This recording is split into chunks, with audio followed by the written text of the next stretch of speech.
it's Katerina Pastorelli, founder of Team Movement and KaterinaPastorelli.com, and in today's video I want to give you 4 tips to help you focus and increase your productivity. These tips can be used for business owners, students, or just someone with a lot on their plate. Who started their own business at 21 while still being a full-time college student, working about 3 jobs and having some internships. I know what it's like to be juggling a lot of tasks. So I hope that the tips that have helped me can help you too. Let's get started. Tip number 1 has to do with your phone. You know that your phone can either help you or hurt you when it comes to getting things done.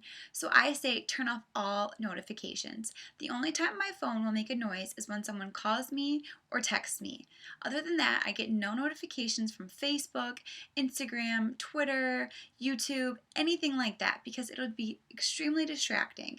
So what you need to do is whenever you download a new app and it asks you, would you like to get a push notification from this app, say no. If you already have the push notifications going, you can go into your settings and turn them off right now. And tip number 2 is to rule your to-do list.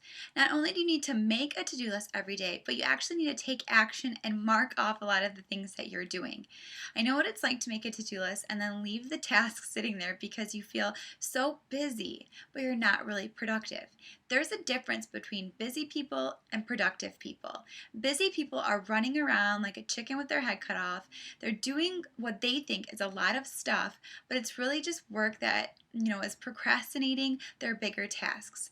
Productive people are a lot calmer, they have things under control, and usually they're working from a list. So my question to you is, right now in your life, are you being busy or are you being productive? So here's how I do things. Every night before I go to bed, I make a to-do list. Right now I'm using the iPhone app called Awesome Note, but I'm not married to it or anything, so if I find something better, I might switch. Just use an app that works for you. So I use Awesome Note and I plan out my whole day, including the things that are just little that I think, I'm not going to forget that. But those are usually the things that I'll easily forget, like posting in a Facebook group or something like that. I write it all down. I start off by writing down the tasks that have times. So if I have an appointment or I have something that needs to be done at a specific time, I cannot budge, I start off by putting those things on my list and then I work around it with all the other things I have to do. I have been doing that since I was in school and when I worked many jobs, and now that I work from home, I still do that process. So as the day goes on, I refer back to my to-do list. Now you have your to-do list made, it's time to take action. I have my to-do list on the home screen of my iPhone. So whenever I'm looking at it, there it is, just glaring at me. And tip number 3 might offend some of you, but I don't care. It's don't play those games. Nobody cares what your score is on Candy Whatever or Running Something, or I don't even know what the games that are out there are. Just don't play them. It'll suck away your time. I'm telling you, think of how much you could get done instead of playing a game on your computer or your iPhone. Just knock it off. If you have things to do, do those things first. If later in the day that is your relaxation, then go for it. But until then, just don't even waste your time. If you catch yourself playing a game on your phone when you have things on your to-do list still, oh my goodness, I'm gonna come over to your house and beat you up. Another thing I have to say in this don't play games is don't waste your time doing mindless things on Pinterest. Okay.